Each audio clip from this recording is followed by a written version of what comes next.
Well, everybody, this is Don, the vlog of many things, and with me tonight are Oh, me, yeah, Tenkar. Oh, sorry, I got confused. Tom and Steve. I'm always everybody. Hello, Thaddeus. How you doing tonight? We're going to be talking about a lot of stuff tonight. We have viewer email, a couple interesting ones in there. We're going to be talking a little bit about Goodman Games and the non-political, non-drama happening with that. And who knows whatever else we drag up out of the internets of the gaming interwebs. and beyond. We got interwebs. So how's everybody tonight? politics. It's the most interesting topic in the world. No, I had a sneezing fit right before we went live, so That's I was like, let me get this all out before we go live. Chad Dickout, how you doing? Hope everyone's doing good tonight. I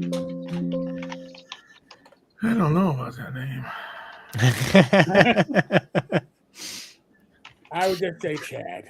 That's like that guy in Game of Thrones. It was a knight, and his name was Dickon, and the other guy there, Sir Bronn of the was like, that's an unfortunate name.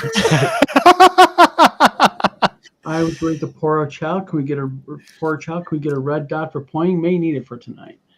Oh, so much going on. Yeah. Last week we were not. Chad, everybody gets a hard time tonight. Thank you for tuning in, by the way. Yeah. We went ahead and we had email last week that we did not get to. So I figured, why don't just start off with the email, call it a palate cleanser, because there's a few interesting emails in here. Sure. Viewers have questions. Anybody? Any VGA PMI? You know what? There's 1 to 2 prospects, but we'll just have to wait and see how the general consensus feels about it. I mean, I had my anonymous email this week. I mean, I was actually addressed in an email this week. Yeah, you did a video on it. So let's start off with I'm just taking it down the line, okay? That way everybody can kind of Nunzio, how you doing? Terry, how you doing? And Gong Farmers Local 666. Yahoo, here we go. All right. Jason from Minot, North Dakota asked, and this is actually a pretty good question, I think. He says, what, in your opinions, is the biggest threat to pen and paper games, and why do you think it is what you say it is? There's 4 awesome minds here. all right, if you say I'm so. talking about the viewer people watching. Oh, okay. I got confused there for a second. I was But like, I'm sure, but okay, we're going to go. You were a sergeant in NYPD. You technically outrank everybody. So, Eric. Yeah. In your opinion, what is the biggest threat to pen and paper games nowadays, and why do you believe it is so? This is actually an interesting question to me. all right, so here I'll talk about the elephant in the room, Baldur's Gate 3. All right, because people think Baldur's Gate 3 is a role-playing game, and I'll be honest with you, if you're like a YouTuber and you say, "Hey, my channel is about gaming," and then you want to do a sub thing, you can't say tabletop games, you can't say RPGs, plain, you can't say D&D. It's D&D Alliance or it's Baldur's Gate. Because to a lot of normies, role-playing is computer games. So I think, to me, that's the biggest threat. But it has been since the 90s or the 80s. It kind of crosses over to the reason why WotC, I think, had such a hard on, excuse my terminology here, for having the online gaming experience for people, because let's face it, a lot of people like the online app games now, and that's just it. Real quick before we get into you, Mr. Veralt, Zetron says the biggest threat to pencil and paper games is the declining attention span, intelligence, creativity of everyone, especially younger generations, because of smartphones and short format content. I agree, and I'm actually going to touch on that in my response. But I think things change and evolve, and the attention spans, I would say, are probably linked to just television and the media that we consume, I think that has had an effect on that I don't think it's just, oh, geez, kids today are different. No, they're biologically the same as us. They have different experiences from us. They don't have experiences of going out in the neighborhood and modifying their bikes and doing ramps and wheelies and then coming home with scrapes and bruises that you hide from your parents. You're like, he's like, what happened? And you tell him some convincing lie so you don't get in trouble for what you were really doing to get those scrapes and bruises. But they're being raised differently. That's the problem yes. also, and it does involve the attention span. Yeah, exactly. I think things change, though, and I think things are going to change. And part of the problem is like I had a friend over today. We were sitting at my kitchen table, and so we had our meeting that we had to have, and then we were discussing gaming because we're both gamers. And I was telling him about some stuff I downloaded, and he was telling me about Kickstarters he wanted to get on.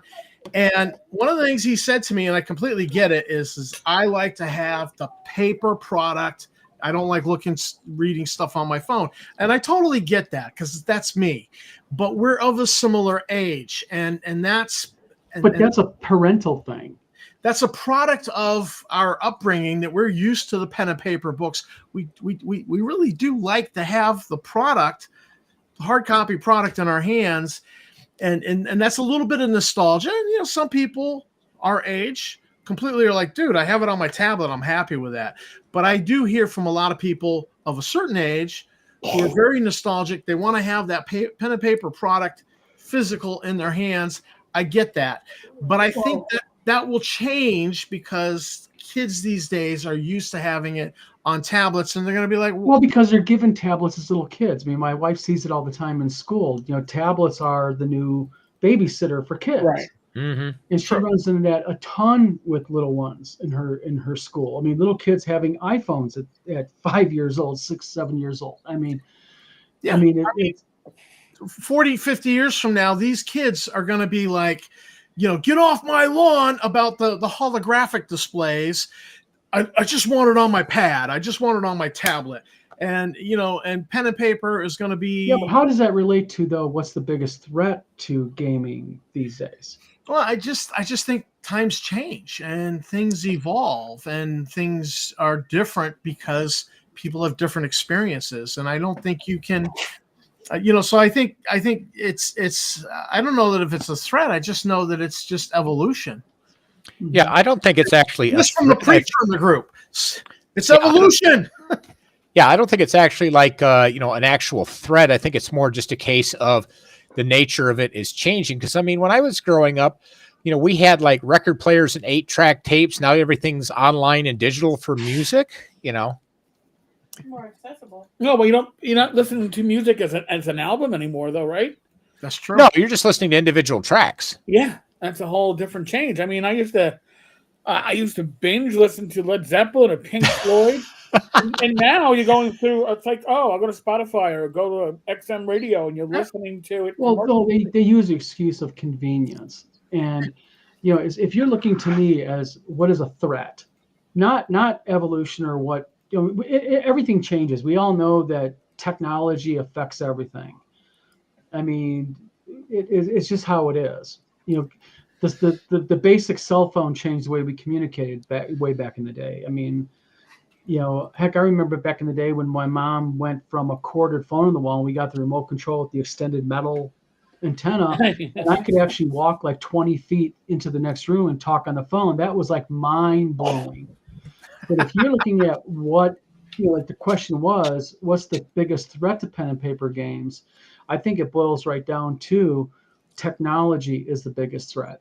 And it is the fact that, and if you really want to look at it even worse, I think it is the parents who are the biggest threat, not so much the technology, because as a parent, when our young ones were growing up, Alyssa and Sarah, there was technology available. I mean, they grew up, we have an 18 and 22-year-old, but they grew up reading books. They grew up, they didn't grow up with technology in their hands because we wouldn't let them have it. Mm-hmm. And the problem is these days what parents do is parents have no problem giving their kids all this tech, and it's almost like it's pushed on them. Yeah, it's like sit down, shut up, and don't bother me, basically. Yeah, exactly. Now, so Here's another thing to consider is, and I've seen this with books, and I've seen this with records and stuff like that. That for a while we had records, and then we had 8 tracks and cassette tapes and CDs and all this stuff, and now you're seeing people kind of do a U-turn back to vinyl. They have amps that have vacuum tubes and stuff like this, and I think what you're going to find is, yeah, we went one direction for a while, but now it's going to start going back the other direction. Maybe not with everyone, but you're going to start seeing a move back the other direction because, like ebooks were going to completely rule the market. And I remember all of the big fuss they had about that if you're not selling ebooks left and right, you're just going to get left out of the market. Now look at it. It's like it went up, and went right back the other direction because now everybody wants their stuff in hard copy paper. And I think you're going to see the same thing with pen and paper games is you'll see the digital equivalent go up, and then it's going to go back down the other direction because it's the same thing with why people are getting rid of smartphones. And well, maybe not everybody, but there's a lot of people that are going back to flip phones. And I know you're always yelling at me for getting a smartphone, Don, but there are a lot of people that are going back to flip phones to get away from the technology because it's constantly ruling their life. And I think that's a lot of what we're going to see too with pen and paper games is we're going to see a renaissance in that where people go, I just don't want to have anything to do with technology. I just want to sit at a desk, do my thing, and not have to worry about staring at a phone or a computer or whatever. Scott Mulder says, once you get them with a handful of dice and a couple of books in the backpack, their eyes will be opened. The tablets are fine if they remember their charger. And that's actually very, very true. And they don't remember their charger. Exactly. Yeah. Rob King from Lansing, Michigan asks an interesting question. Rob, and this is more of a Tom and Eric question. He says, what is the update on the larger, more expanded version of Blades and Sorcery? I really want to get it, but I'm holding out for the big expanded version. Gentlemen? You're going to probably have to wait until after con season wraps up for us to be able to focus on it because it's been nonstop. And by the way, in my case too, and Rach can vouch for this, we've been doing a lot of gardening season. This is all I think that by 2 to 3 weeks out, see, we got North Texas and then Central New York con. And at Central New York Con, I'm hoping to play test a part of Blades and Arcana. I got some ideas that I want to put into action. So, and real quick, Zatron, it is not Blades and Sorcery. It is Blades and Arcana. Yeah, it was Blades and Sorcery, but somebody didn't like the BS. None of us on screen didn't like it. we all thought it was hilarious. I sling BS all the time. I play BS. Don't you play BS? I play BS. I'm full of BS. Oh yeah, that's so BS. I identify as BS. I used to live in Massachusetts. So soon, probably. I would probably say next year would be a good estimate. We're not giving a date. It is what it is. Somewhere in between the timing, if you know my gaming friends, between Greg Christopher, who pumps out something every month, and Rob Conley, who takes 3 years. Somewhere in between those extremes is where we're going to be.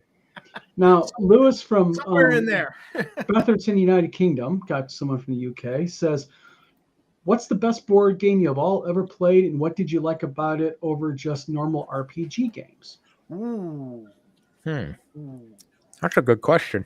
Yeah. Go ahead. I'm very partial, so I'm not going to touch a Wizard Tower product. I will touch other games. I love Zombicide.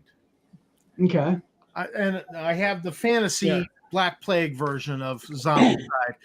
I know it comes into sci-fi, and you'd think since I love sci-fi so much, I would have that, but I don't. But I love Zombicide for the cooperative gameplay of that game, and it's just a lot of fun, I just think. Steve? I don't think I actually have a favorite that I can think of. Not off the top of my head, anyways. Eric? From my classic era of gaming, so we're going to go back like over 25 years. Back then, the game when we played, then we didn't have a full table of RPGers. We would roll through Nuclear Assault and Chaos Marauders from Games Workshop. And any game that can make a group of 3 or 4 people laugh hysterically at your opponent's demise is a great game for gamers. Would I play that with my family? No. Maybe Ticket to Ride or some shit like that. But if you But telling, you have to play right. You Yeah. mess with nobody. yeah. But Rachel's like, you gotta play right. You can't look at people's shit. In other words, I gotta play it family way. Aw. You can't block people. Yeah. So For me, I think it was, and this is not so much RPG related, but it was just my favorite, one of my 2 favorite board games, and that was Axis and Allies. I also Ooh. like Risk. Oh, Very, very Yeah, simple. those are fun.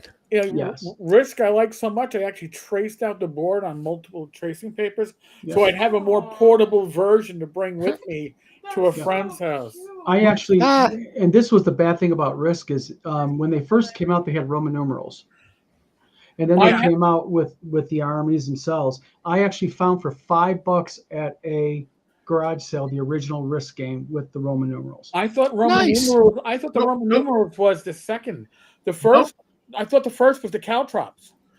The first was the little wooden cubes, and I have that. Oh, that's Okay. right. No, that was the '60s version of Risk. That's Yeah. right. All right. And 'Cause then they came out I with. have the caltrop version with only singles and tens, which were the stars, and then the Roman numerals came out Mhm. after that.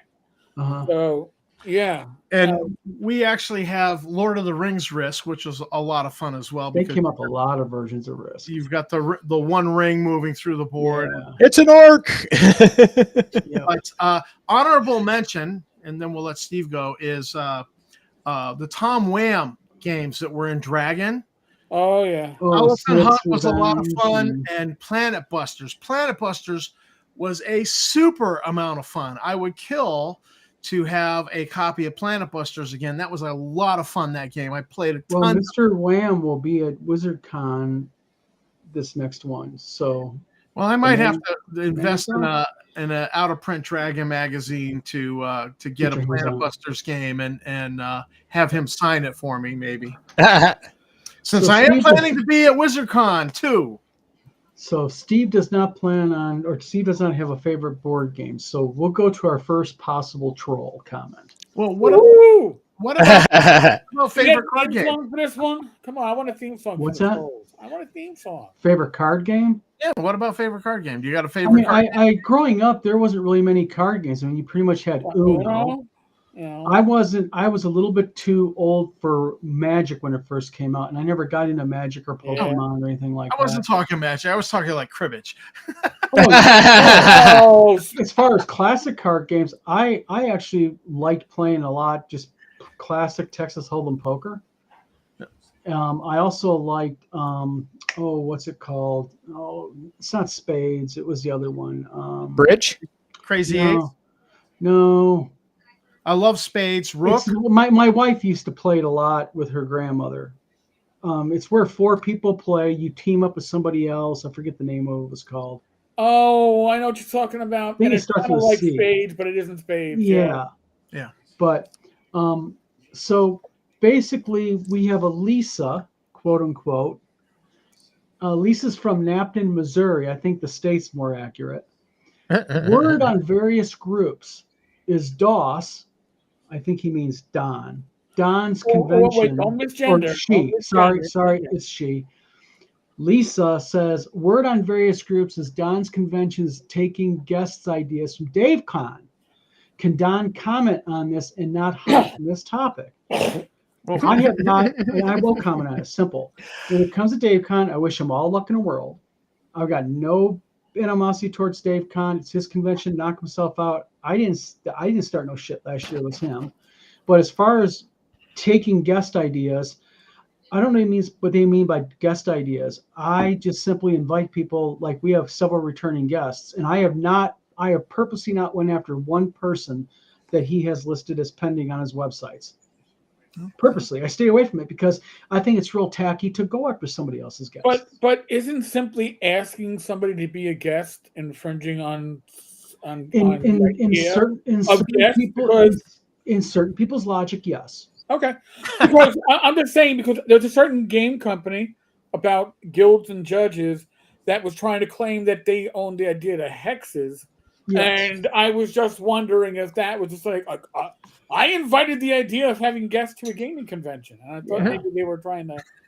So I don't know. I mean, I don't know why that's even kind of a question. I mean, it's kind of silly. We don't have guests. We have special attendees. Okay. Yes. There, Yeah. So whatever, dude. Yeah. Now, Vanderhoof from British Columbia asks an interesting question. When it comes to your vlog, can you give advice to someone like me on how to start a vlog? What to watch out for and what to do and what not to do? Don't invite Don. Don't invite Don. Don't get in bed with TSR All right. 2.0. My first advice to you is start doing it. Okay, Yeah, just do the thing. Until you start doing it, you don't have it, and you can overplan it. Okay, but nobody's gonna watch what or listen to what you're doing until you start doing it. So you gotta start producing it. And are you going to screw up? Yes. Yes. Oh, yeah. Do you need high tech? No. No. Should you get a microphone better than the one that's built into your computer or laptop? Hell yes. Yes. They're at $20. You can start at $20. Oops. But a decent microphone, whatever you got to do, $15 decent on Amazon. microphone is lifetime better than whatever you got built in on your device. Yeah, I mean, I'm using a gaming headset. That works really well. Yeah. Mhm. And, I don't use a headset. I have a decent mic, which I don't need to use a headset, thank God. But I use a headset for years. Camera. You know what? You can get a decent camera probably for about $30 on Amazon. You can. Yeah, I got one of the Logitechs. I think also a really good piece of advice is kind of pick a more narrow niche subject. I mean, gaming. Okay, movie food reviews. Those type of channels that are more narrowly focused tend to do better. Right. Yes. Than just all out whatever. And the Something big you're advice I'm passionate gonna, but the big advice that I'm going to give you when you're starting out is get a rhythm. When I say get a rhythm, I mean my rhythm is I put out something daily. Right? Mhm. Some people are weekly. Some people are twice a week. Some people are every other week. But if you're going to be weekly, make it every Wednesday at 8:00 or whatever your schedule is, because people will look for it. People become Have a schedule. Yeah. People become creatures of habit. My habit, for me, things work best if I do things daily. So I'm either doing live streams or videos daily, and my audience knows that. But there are other channels that are once a week. That's fine. Yeah. Hey, I know I can go and watch this new video come out at 7:00 on Thursday, and you got people chomping at the bit to watch it. Well, that's how you become successful. So stick to a routine. Yep. Mm-hmm. All right. Now, Time Runner from the internet, you fools. I'll let you guys be a judge on possibility. You talk a lot, but you leave out a lot. Ooh. So why is it words on the internet? Oh my God! Hold on. I'm reading it, guys. I know. But word on the internet used to be. I heard word on the street is words, not words. Words. I didn't pluralize my words properly. Yeah. Words on the internet is. Oh God! All right, I'm sorry. Okay, I had let me read this. It's a little bit of it's a little long. You talk a lot, but leave out a lot. So why is it words on the internet is a lot was hidden about WizardCon? What the fuck is WizardCon? A lot has been hidden about 10 Car Civil Suit, and Tom has no content on months on his channel as if he's hiding. Why is this so? Hold on. What is happening behind the scenes that is so serious, so big word here, guys, so egregious that you all do not talk about the real news, the kind with your names all over it? post this question. You won't, as you cherry pick what you show, but me and you, my men, know it is here lurking, waiting on the truth. Dude, my whole lawsuit is up in public. It's I all was about to say, there. I thought that's kind of public, isn't it? And it's public. By the way, you can listen to the oral arguments. I found them very exciting. Yeah. Actually, Don and I listened to them together. Yeah, I I told mean, him. it was inspiring. So, do I need to do a victory dance and a victory lap? I don't need to. You know, I like to be humble. So, you know. So, Eric, your civil suit's public, so we got that answered. I'll answer WizardCon real quick. WizardCon was a public event. It wasn't private.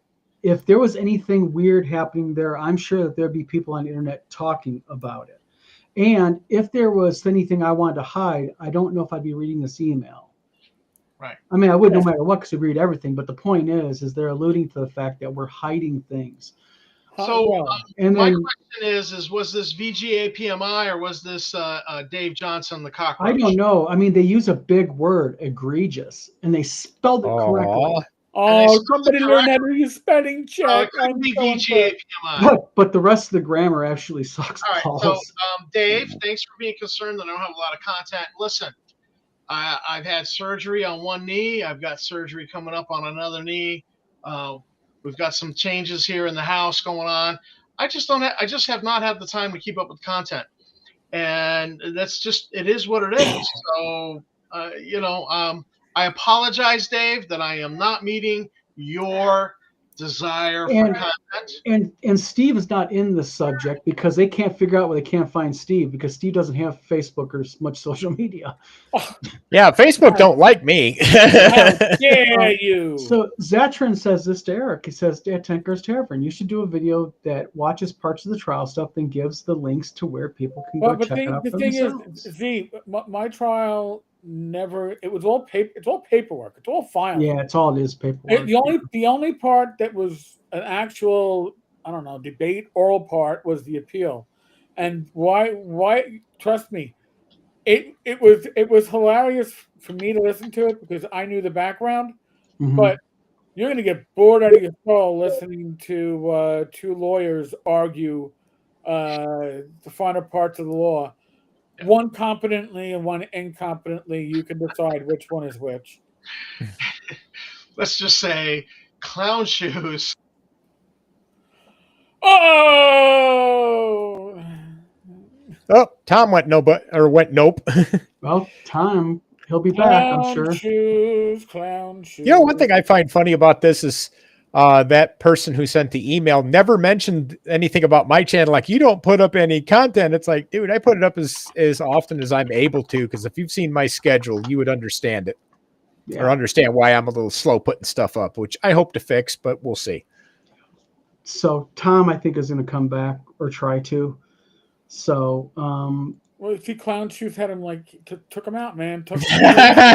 Darn those crazy clowns. Scott Mulder says, obviously that troll in the email is not following the show because Tom was out on medical and WizardCon was awesome. Thank you very much, Scott. And by the way, Scott was there, right in the thick of it. So, I mean, evidently, Tom must have pissed off the internet gods. So, Tom is gone. So, Tom is coming back in. Just a minute. Tom has made it back in. Excellent. Yay. So good. I hope VGA PMI does not take credit for that. It was all me. From beneath my troll bridge, I did it. I took him out. To a certain extent, I've eliminated all videos from my channel talking about who I suspect VGA PMI to be. Yeah. And, but honestly, there's a certain part of me that actually kind of misses all the fun we have. Don't worry. Goodman Games and other companies are going to be making up for it. So, Vagina Man. That was my name for Vagina Man, VGA PMI. So Columbia from Chicago, and Eric, I think this relates to your latest video that you did. Oh, okay. Says, why do you guys report so many anonymous mails when no one else does? Because we're popular. Thank you. Right. Listen, why do we report on anonymous emails? because they are amusing as hell. Yes. And listen, I'm going to put the ground rules down. If your anonymous email is like, dude, your stuff is great, you're not going up. If your anonymous Yeah. email is, dude, you suck, I'm not going to talk about it. Yeah. But when your anonymous email is full of like 9,000 typographical and grammar issues, and it's a rant of somebody who's likely on narcotics, I find it amusing. Amen. And I'm talking about like find it lengthy amusing. on narcotics. Tom's You're internet shorting out, dude. You're shorting out. Tom's internet is definitely not cooperating tonight. Yeah, not happy tonight. But at any rate, when he comes back in, we'll let Tom back in. So the thing is I just think that the reason why there's so much going on is because there's also Columbia from Chicago, a lot of background stuff that happened. Right. Do we think we know who are sending these emails? Yes, we pretty much have down pat the Hopeless individual. Yes. So it will, I guess at the end of the day, it's like this. Bored people do dumb things, and a lot of dumb things are done. So, Yeah. But that was the emails for tonight, by the way, folks. So very, very easy peasy, nice and easy. Viewer mail. Viewer mail. So, guys, I might need to restart my computer and then come back in. No problem. We'll see what happens. Third time's the charm. So basically, there is other news that is happening between Goodman Games and Tom's gone again. He's rebooting. Oh, okay. He's kicking the tires. Okay. So the thing is, I believe that there's some drama happening with Goodman Games. Yeah, right. Eric, would you please give the quick overview of this? Because it's rather long, but I'll let you do the quick one. All right. So in the way back, in 2014, Judges Guild kickstarted the CSIO, 60 the Invincible Overlord Kickstarter, and have stopped updating it after 5 years, and it's now over 10. We got nothing. That's the initial. Go ahead to 2020. Bob Jr. and Bob III, Bledsoes, at Judges Guild do a social media meltdown. Bledsoe is part of Judges Guild. He owns Judges Guild. Okay. Does a social media meltdown. Let's just say a lot of isms and ifs came out. And we would show the meltdown here, but literally it is so freaking long. It won't fit on the screen. You can do your own research. Just figure, if you want to be offended, you are probably going to be offended. I'm just saying. Let's face it. In one post, what did he do? First of all, he said there'd be no politics, but he brought up the woke. Oh yeah, this is today's update. Yeah. Yes, he brought up the socialists. He brought up the religious far right, the Christian far right, the Christian nationalist socialists. There was very, very little that he did not touch politically. Yeah, it was very much I don't talk politics, so here's my politics. Exactly. So what happened in 2020 after that was, two things. Frog God had a mediation which Judges Guild did not come out too well from, because they had a clause in their contract about, basically tanking business with your social media presence, or something to the effect. And then Goodman Games came out and made a statement that our current projects with the Judges Guild are the last projects. We're not doing anything else. Eric, real quick, I don't mean to interrupt, but this has to start all over now. St. Cooper's arrived. Uh-oh. Oh, no, screw you, man. Screw you. I'm going to go right to the end. So moving forward. I tried for you, buddy. They won't listen to me. I tried to start over for you. Goodman announces that, hey, we're going to do a DCC and 5e City State of the Invincible Overlord. And they announced this at their convention a few weeks ago. And then the internet went crazy, because what about the old Kickstarter? What about these people that are owed $85,000 or their shit? And lo and behold, Joe Goodman had to make some statements, and basically saying that we got a button on backer kit that if we raise enough money to pay everybody back, we'll end the backer kit at that point, so no extra money to raise, and no money goes to the Bledsoe/Judges Guild. And then today, and Bob Bledsoe had said Friday a big announcement's coming. So now, Yes. today was Thursday, right? Yeah, today was Thursday. I woke up thinking today was Friday. Maybe Bob woke up thinking today was Friday. Today is And Thursday. again, that might not have been his big announcement. Maybe he's just Maybe ranting. not. Maybe there's a bigger announcement than this one. Oh my God. Well, this announcement had many, many pieces to it. And when I say it had many, many pieces to it, these many pieces. Listen, have you been watching like the Marvel series on like Loki and all the threads and the No, timeline? I avoid that shit like the plug because All it's right, so well, complicated and just convoluted. think that just think that there's a reality, but then there's all these threads off reality. Well, this was like threads off reality because only one of these threads can be true. Okay, and I'm very confused because if we take things on face value, I would say Goodman Games, Joe Goodman, is a more believable individual than Bob Goodman based upon history. But plausibility, everything Bob says is plausible. Yeah. So, no, it's talk about murky waters. We are in murky. Somebody But- took a duty in the water and stirred it up. But this is the problem with situations like this: is the situations that you run into. This is definitively a he said, she said, and we'll go back to a little bit of history here. If you take a look at what happened with New TSR and me as an example, or even Victor Dorso and me, I caught a lot of flack because last year or earlier this year, whatever you want to call it, last year, when I outed Victor on what he was threatening with behind the scenes. That's why I did it, because it was going to become a he said, she said. And sometimes you just need to come out with it and say, I know what I'm saying sounds a little bit odd. Here's the proof. And that's the reason why I'm a real big fan of things like video meetings and such, because when you record them and then a year later you get called out, they're very easy to refer back to and say, well, no, I learned this in my publishing business. And it's not necessarily someone's being dishonest. People remember things differently.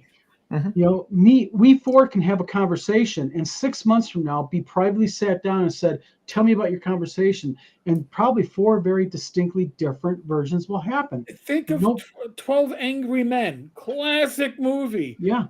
But people will remember things differently. That's one of the first things I learned as an investigator. Mm-hmm. People don't have to lie to tell you a different story from somebody else. They can both be telling what they remember. Yes. But the difference is when you are shown proof of what you said. Yep. Do you stick to your guns and say that's bullshit, Photoshopped as an example? Yep. Or do you just say, listen, I made a mistake? And that's the problem when you run to like with Goodman Games and such. Is I think what's happening, there's such big companies. These are not small companies. These are major players. They do lots of business every year, and these are major contracts happening in the background. And even for this to go public like this, I'm surprised to see it so public. Well, all right.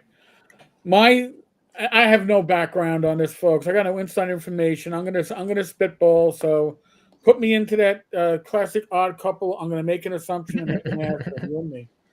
But I think that with the number of videos that Joe Goodman has been doing, updating and communicating to people what the process is and how to get a refund, and how no money is going to the Judges Guild. It appears to me, this is just my view of what's going on, that Bob Bledsoe Jr. was like, oh, fuck it, I got nothing to lose. I got nothing to lose. I got nothing coming in. Fuck it. I'm going to say my piece and have at it. Mm-hmm. And I believe that's what we got. Now, do I know which version of reality is the true prime reality? Which one is Earth 1 as opposed to Earth Shazam or Earth 3 or whatever and DC talk?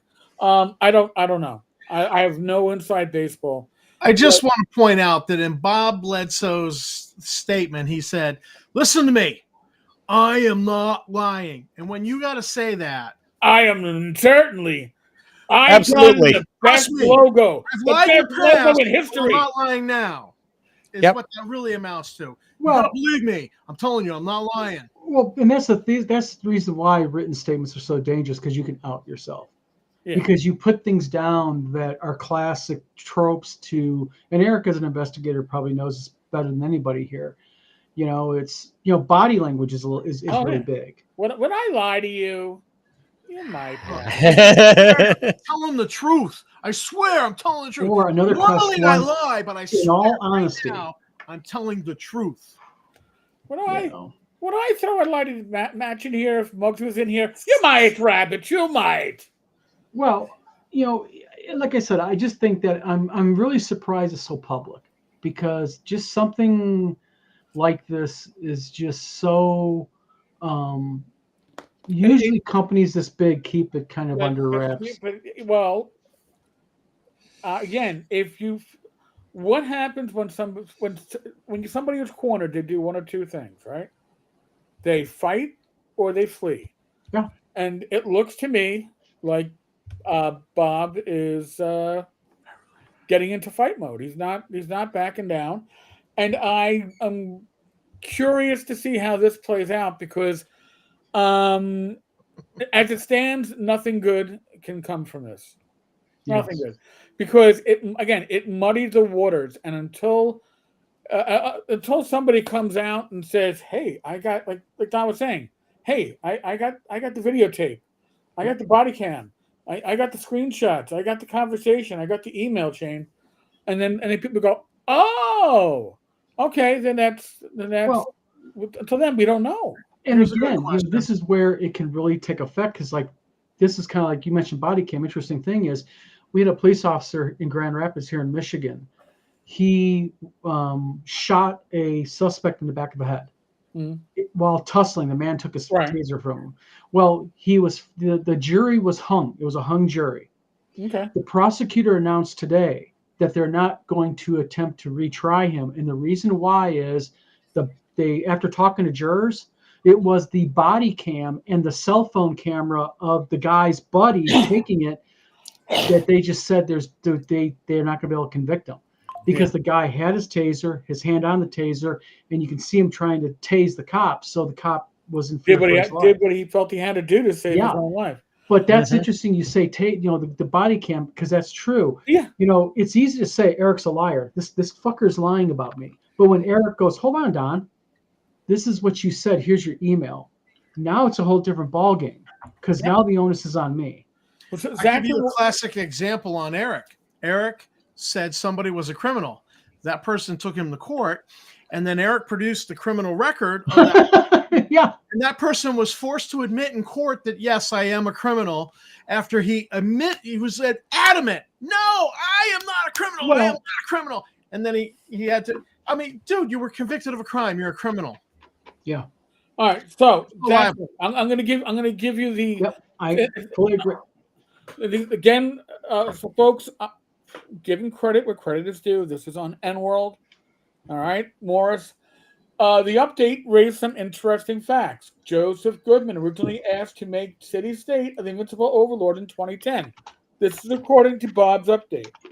But it was not until 2022, 2 years after the 2020 social media debacle, which caused Goodman Games to cut ties with Judges Guild, that Bledsoe agreed to it. So there's a little bit of a time frame issue there. Goodman Games will be producing, according to Bob, 5 years of the Dungeoneer fanzine. That's Judges Guild has planned for a range of products, whatever. The charitable donations on sales of Judges Guild products on Goodman Games' website were being made after the 2020 debacle, but apparently were ended in 2022 because Judges Guild and Goodman Games agreed it was time for the guild to make some cash. So this contradicts stuff that we heard otherwise. So I mean, that's the issue. This is So- mess. This is messy, man. This is going to get real bad real quick with those guys too, because both of them have the money to fight each other in court. Well, no, Don't think so. no. I don't think Judges Guild has two pots to piss in. Honestly, that being said, when you got nothing to lose, you got nothing to lose, right? True. Burn it to the ground. More power to them. So what else do we got? It is 10 minutes to 9. What else do we got in aiming internet lands out there floating around? I heard something about today. There was something on Facebook about WotC went ahead and they did some edits or modifications and rule changes. They kind of finalized a few problems they had in the initial 5e.2. Anyone? I tried not to really follow that. I do know that there was some major exploits going on with the initial rules as published. Because game, listen, you can in-house test something all you want. When you put it in the hand of real fucking gamers, rule lawyers, asshole players, they are exploiters. Okay, they're going to find the exploits. Well, if I heard that there was a spell that was in the new 5e, was sort of like the Uber Magic card. It was the spell was like could like invincible, like kill everything at level 1. I think there was a spell that allowed like infinite heals or something like that. Yeah, crazy powerful. And they had to they didn't fix it. It was just in poor playtesting. You know, they missed it. No, nobody ever used the spell, so we didn't ever know what is happening with it. But so I guess their fix to this was instead of like fixing it, they just nullified. They said the spell's no longer part of D&D. It was so powerful. It was like the black orb or whatever it was in like the first. I'm not a crook. Take it out. Exactly, Glenn. Great historical reference. Take out your black marker, kids, and cross it out. Yeah. If you're a cop, go to your patrol guide, take a pen, not a pencil, put a line through it, and then initial it, because it's no longer a valid rule in your patrol guide. I mean, in your DM's your player's handbook. Well, and that's the problem you run into is to say, well, we're going to nullify it. You know, this isn't tournament magic we're talking about. We're talking about an RPG game that there's now tens of thousands, if not hundreds of thousands of manuals out there. And it's got the spell in it. It's got the content in it. So players are going to utilize it unless DMs or GMs, as they're called now, have the balls. And excuse me, most of them probably don't. They play the newer games because they got to go black and white on this. Is make up your own decision and say, guess what? That spell's not allowed. Well, but how much is D&D 5.5, 6, whatever you call it, being embraced? Because I know I think it depends on where you're going. Well, I know in the school system, because they've already bought books. They're not buying. They're not buying the new rule books. But Tom, that's school's period. They're not going to rebuy something once they buy it. If it's good enough to work right now, especially D&D, they're not going to up the new version. I mean, they're still playing 2014 D&D. All right. Let's put things in perspective when it comes to like schools, especially public schools. When I went to school in 1985 as a high school senior, I had books that were probably used by my parents. Okay. Yeah. They were the same ones being sent back. You look at the names in it, and you're looking at dates from like the late 1960s. You're like, holy shit.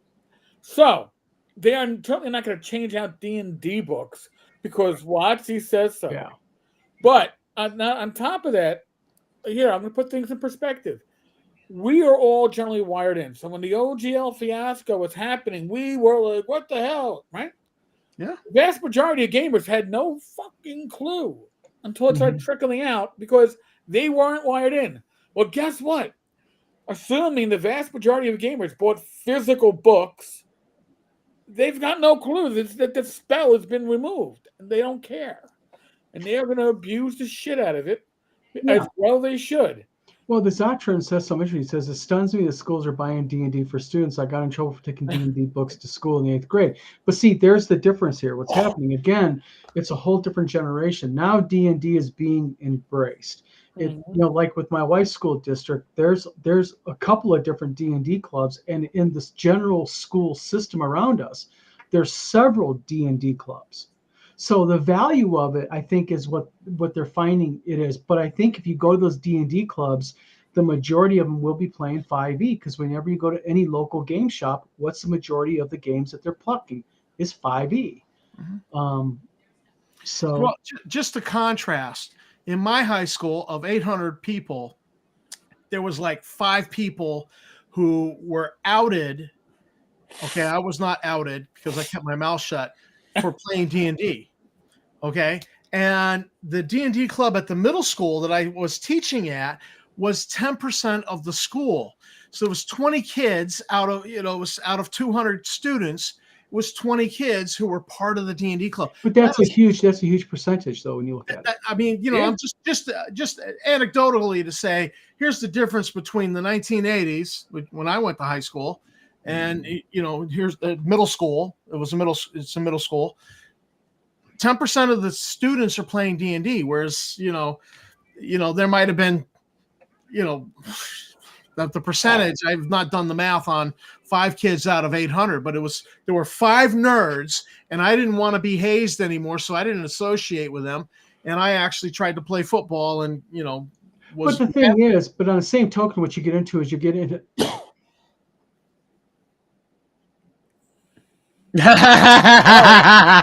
And he stepped out again. I coughed and I knocked Tom out again. Oh man, Tom has left the building again. So I get Tom's point. The thing is I think just these days, though, if you walk into any D&D club, the majority of them will be 5e, just because that is the current flavor. And the thing is, there's nothing really wrong with that. It's to be expected. But I don't see schools saying, "Oh, the new edition of D&D came out. We're going to go ahead and we're going to we're going to buy the new edition." It's just not going to happen. Well, budgets are gonna be screaming, no, we already bought this once, we're done. Yeah. Definitely. Yeah. But Of course, the funny part was when I was in high school, we didn't even go with the D&D club. We built our own pencil and paper game. Well, of course, I wasn't one of the ones that actually built it. I just joined in with the fun, but yeah, we just went with our own spin of it. And there's nothing wrong with that. No, because the majority of people who played D&D, at least back in my day, if you didn't have the money for the modules and you didn't have the money for the Greyhawk adventure setting, what you did is you made your own. Exactly. You photocopied the hell out of it. Yeah, exactly. Yeah, or you just simply more made money it. went for photocopying.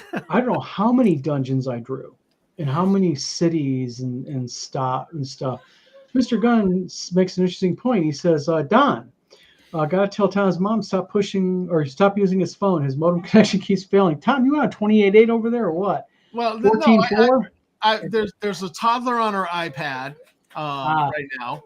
There's a teenager upstairs probably burning it and just burning all the things up. And there he goes again. Right in midstream of him. Don't change horses midstream. Well, gentlemen, it is 9:00. Dun dun. So I think it's this is maybe a hint We gotta of leave powers above. before Tom comes back. Let Tom come Yeah, back. abandon ship. We'll see if he comes back. There he is. So it is 9 p.m. The internet gods are not cooperating with us tonight. So everybody commenting, thank you very much for coming in. Thank you, Been folks. an active chat. Had a lot of people. Tom is in the stream. So And he's out. He's all out again. So we will. Yeah, quick, abandon him. We'll try this again. There he is again. He's in. He's out. So you know what I think is going on? I think Oliviana's on her iPad going. Think. One of these I don't know what's people is not like the others. Well, she might have hacked the whole internet. Who knows? I don't know. We do have an internet extender, so all the portions of the house. That's. I don't know. I apologize. Glenn Hallstrom says, Don, we're on at 1 p.m. Eastern time tomorrow. Don't tell Tom; he'll just drop out. Yeah, but It is a holiday weekend. Just some closing news, ladies and gentlemen. It is a holiday weekend this weekend. Gangbusters, the new edition, will be printed here. We're getting into printing this coming week, which means we'll be bringing them down to North Texas RPG Con. So, Mr. Hallstrom, you will have your copies to you delivered. Me and my wife will not be there for the entire time. We're just going to go there for a day or two. But we're going to go there long enough to meet some people, say hello, spend a couple days gaming, and that's going to be it. So we'll probably come down like on Friday, Saturday. Good. So, but we'll be bringing books with us and goodies. Fantastic. So that'll be good. Eric, you're going to be at North Texas. I'll be at North Texas, and then the following weekend at Central New York Con. Jeez, man, busy man. Tom, are Yeah. you going to North Texas this year? No. Okay, and Steve, you definitely are not. Yeah. So, but yeah, so basically, Gangbusters is coming out. Me and Polly Kid's new game, Stars of Sales, is coming out in about 2.5, 3 weeks. And so that's really good. So got some releases coming out, some long awaited stuff. That's happy campers. And then once I get these 2 games printed and done, D20 Delvings are going to be flowing out into the internet. So everybody's getting their Krampus packs and their D20 Delvings, which will make Mr. Tim Cass extremely pleased. There you go. Let's see, WizardCon 2 is going well. We have a hell of a lineup. I'm not going to mention the individual's name, but last night we had a gentleman accept as a special guest. He will be handling the auction for us. Yay. He is a rather well-known auctioneer, so Oh, really? I'll be Nice. announcing his name this weekend. Very cool. Yep, so that's good. Bad Mike, you're still invited to WizardCon 2 if you got the time, my friend. You've got the time. We've got the Come on, Bad Mike. I'll bring Yep. Buffalo Trace. You can go ahead and show up. Bring your brother. We'll have like a midnight thong auction with the Wet and Wild front and center panels and everything. Oh, no. Once a year. That's all I can handle, man. That's all I Okay. can Yeah. So lots of things happening. But everybody have a good weekend. It is Memorial Day weekend. Yes. Mhm. Fun. And happily, my wife as a teacher. I think, Tom, your wife is the same situation as they have Monday off, and it's their last week with kids to boot. So, yeah, short Monday week off. last week. Yay. So, yeah.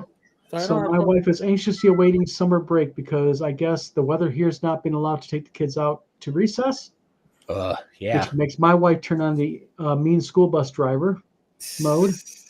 And as one kid called her many years ago, it's kind of a running joke with us. But yeah. And Glenn Hausner says, website up yet, Don? The new website for the convention is almost done. We want, it's a rather complicated site because we're having the ability for people to see the schedules, for people to get extended information on the special guests and that type of stuff. So look for that this weekend, and that's going to coincide with a couple other new websites. The new Wizard Tower Games website, which will be much more streamlined. And when there's a date in the new Wizard Tower Games website, it's going to be a novel thing happening. When the date says it's coming out on that date, it's going to come out on that date. Wow, imagine that. Oh. And we're looking for layout specialists and editors. We did a video. It's up on our website or on the social media. So if you are a layout specialist or an editor, email us at info@wizardtowergames.com or wizardtowerpublishing@gmail.com. Either one, love to hear from you. We are actively looking for people. Like, we're hiring now. We want people for layout and editing. So, bingo. Right. But gentlemen, anything else from you? No, I'll be heading over to Discord, folks, so you can catch me Okay. on the Tavern Discord.